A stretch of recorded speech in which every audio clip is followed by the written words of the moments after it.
Imagine if you're Southwest Airlines and the new variant that comes out and is devastating everybody happens to be your biggest competitor's name. How lucky is Southwest right now? Oh my God. Yeah. I didn't even think of that. It's like, Corona beer and the coronavirus. Like the Delta variant, Southwest over there, like, yeah. Oh, that's uh, a really funny point. um, but it's not just Southwest. I got to imagine every airline's taking a beating right now. Yeah. Uh, Yeah. I mean, we talked about Spirit the other day, right?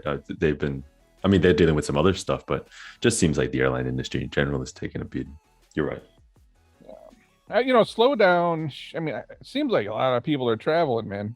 I think, catch family members fighting back and forth, and the Florida numbers are high because of, this and that, and the governor, and it's like, nah, man, Florida's just high because that's where everybody's traveling. Yeah. And I think if you start looking around anywhere that's a travel hotspot, it's probably a shitty place to be. I'm sure somewhere other than Florida's taking a hit right now. But Yeah. I mean, we were just looking at the Hawaii chart for their numbers, and it's I mean, that defines skyrocketing, right? Hawaii's got the highest numbers they've ever had, right? Yeah.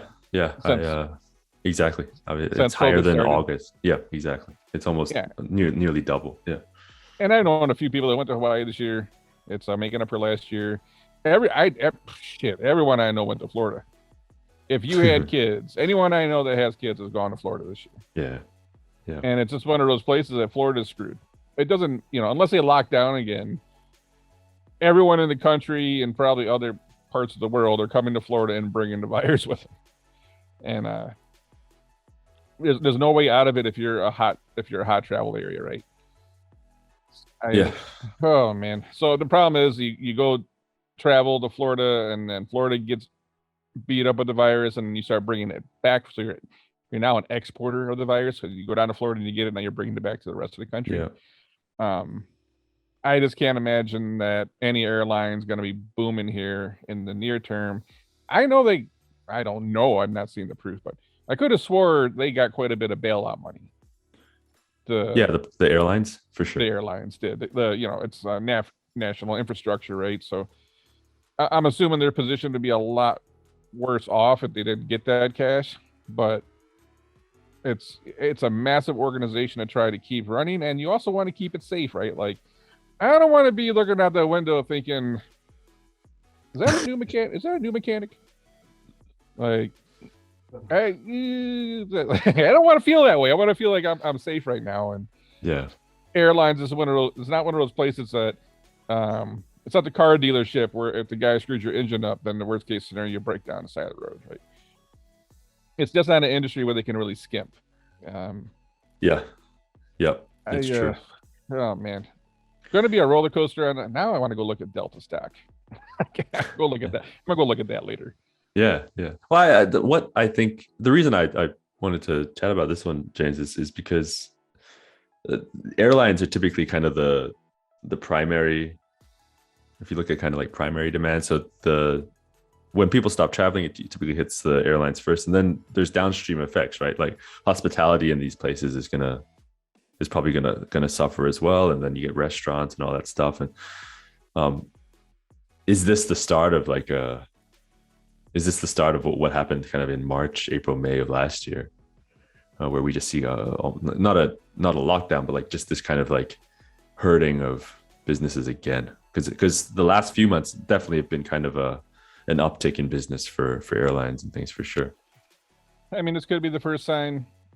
I think I don't know how many people really understand how much those PPP loans helped out the hospitality industry.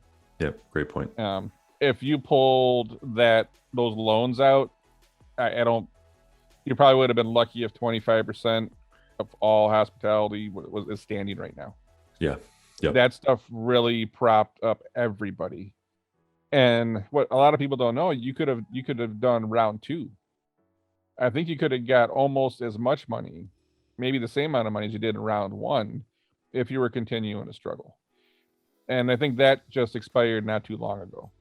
So if you got round one and then round two, that pretty much kept most of that industry and a lot of businesses afloat for the last 18 months. A lot of people don't talk about that unless you have experience with it. Like a lot of people did round one of PPP, and then shit got better. They didn't even need round two. Now, hospitality industry, that's a whole different ball game. Like that, they continue to struggle for quite a while.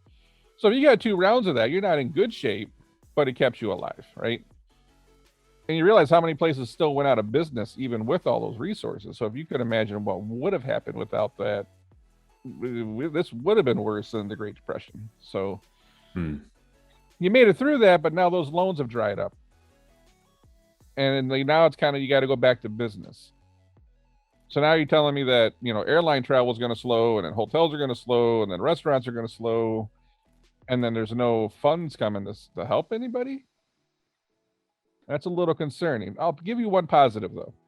Yeah. When I went up north recently, I like going up on, I like leaving on a Saturday or Sunday, coming back like midweek just to avoid traffic. But, that's the opposite. Most people come home on Sunday because they go to work on Monday. Mm-hmm. So I'm driving up north on Sunday, and then I'm watching the return traffic. Okay, and it was the most amount of people I've ever seen on I-75 coming back from up north since I was a kid. So as generations change, a lot of people stop going up north and hunting and fishing and camping. COVID kind of made people get back in touch with that because they didn't want to get on an airplane. So more people are camping, more people bought RVs, bought trailers, they're going up north or experiencing the wilderness and whatnot. But the amount of people, I've never seen traffic like that, probably in 25 years. And then I went across the Mackinac Bridge, and that was like a 15-minute wait just to get to the toll booth. I don't even ever remember that. And they had every lane open. So when I looked at how many people were still traveling, they were still traveling. They just weren't getting on airplanes. So there is some hope that maybe things aren't as bad as it seems. Just because people aren't getting on a plane doesn't mean they're not hopping in a car. Yeah. And still going somewhere. But I have to imagine as Delta, it looks like it's picking up steam, that might all get that's going to slow down again, right? And that is the concerning part. Yeah. All I can think of is like at least at this point is you just hope the businesses have put in contingency plans. they may need to use them right now again, right? Like hopefully they built resilience in the way that they're structuring products or services and things so that they can withstand another period where demand gets sucked out of the market. Look, if you know anything about business, from running a business, unless you're Apple or Google and you're sitting on hundreds of billions of dollars of liquid cash. I mean, imagine being Apple. I got enough money. I can just go buy a country. I'm fucking bored today. I want to go buy a country. That's how much money Apple has. Yeah, right. And even during the greatest downturn, someone's still going to buy the next iPhone. It's easy for those people. If you're even a medium-sized business, you realize most companies are not sitting around with like 6 to 12 months of cash in the bank. Mm-hmm. Yeah. I want to say small businesses usually carry maybe 30 days.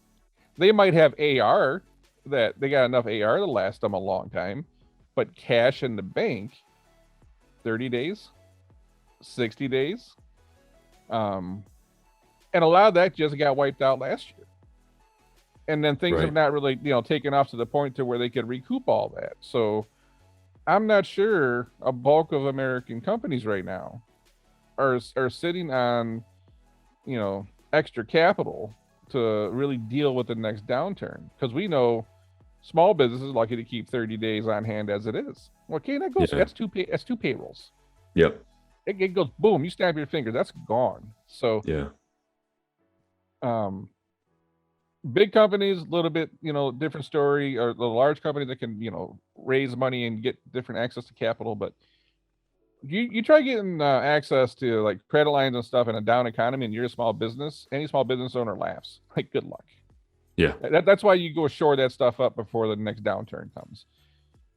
But I feel like most companies have depleted their money in the last 18 months trying to stay alive. PPP propped them up.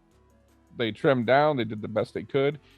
And they didn't have the staff in the last 18 months to really make that extra profit to start putting the money back in the bank. They have just enough staff to stay alive. Yeah. And you realize if you have 10 people in a company and you need 15, you think about how much money you're losing now by not having that extra 5. Okay, and that's the extra money that the business would have put in that savings account for that rainy day.